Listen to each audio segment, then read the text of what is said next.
আসসালামু আলাইকুম রহমতুল্লাহ।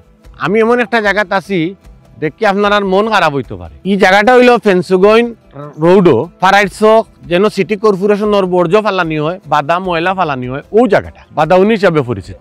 এই বজ্র এইভাবে ফালানির কারণে এই এলাকার পরিবেশ নষ্ট এবং রোগবালাই ছড়ার। এর অতি নিকটে 3টা হাউজিং গড়িয়ে উঠে, যেটা পরবর্তীতে এই এলাকা বসবাসযোগ্য থাকতো না। পৃথিবীর উন্নত দেশও এই বর্জ্যরে সম্পদে রূপান্তরিত করা হয়। ইনশাআল্লাহ আল্লাহ রাব্বুল আলামিনে ইনো আমারে নির্বাচিত করলে আমি এই বর্জ্যরে সম্পদে রূপান্তরিত করবো ইনশাআল্লাহ। এবং পরিবেশ যেসব কারণে ইনো দূষিত আমি এগুলো পরিবেশ বান্ধব করবো ইনশাআল্লাহ।